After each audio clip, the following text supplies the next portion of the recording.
পরপর তিনবার cheque bounce হওয়ার পর মোহামেডান ক্লাবের সভাপতি পদ থেকে অপসারিত হুমায়ুন কবির। নতুন সভাপতি হলেন গাজল জাফর।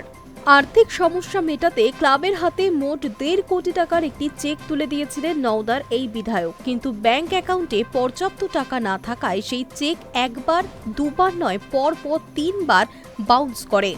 তারপরই সভাপতিকে আইনি নোটিশ ধরায় ক্লাব কর্তৃপক্ষ। সম্প্রতি ময়দানের অতি পরিচিত এবং ঐতিহ্যবাহী ফুটবল ক্লাব মোহামেডান স্পোর্টিংয়ের সভাপতির কুর্সিতে বসেছিলেন নওদার বিধায়ক হুমায়ুন কবির।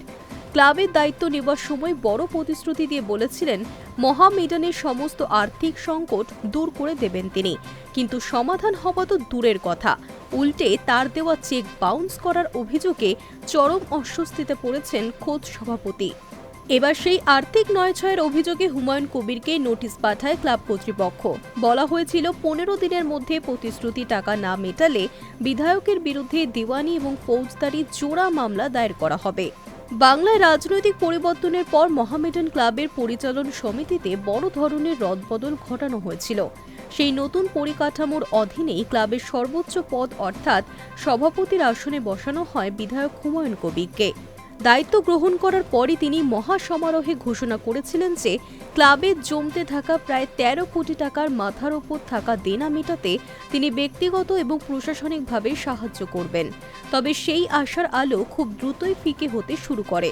সূত্র মারফত জানা গিয়েছে, আর্থিক সমস্যা মেটাতে ক্লাবের হাতে মোট 1.5 কোটি টাকার একটি চেক তুলে দিয়েছিলেন নওদার এই বিধায়ক, কিন্তু ব্যাংক অ্যাকাউন্টে পর্যাপ্ত টাকা না থাকায় সেই চেক একবার বা দুবার নয় পরপর 3বার বাউন্স করে। পরপর 3বার চেক বাউন্স করার পরও দমে যাননি হুমায়ুন কবির। ঘটনা জানাজানি হতেই ক্লাবের শীর্ষ কর্মকর্তাদের তিনি পুনরায় আশ্বাস দেন এবং খুব শীঘ্রই বিষয়টি মিটিয়ে নেওয়ার কথাও জানান। কিন্তু সূত্রের খবর, চতুর্থবারে সেই মুখের আশ্বাসও কাজের কাজ কিছুই করতে পারেননি। বিধায়কের এই ধরনের ধারাবাহিক দায়সারা মনোভাব এবং মিথ্যে প্রতিশ্রুতিতে চরম বিরক্ত হয়ে পড়েন মোহামেডান কর্তারা।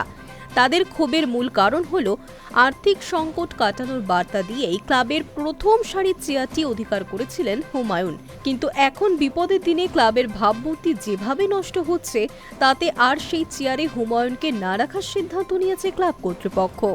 High News network.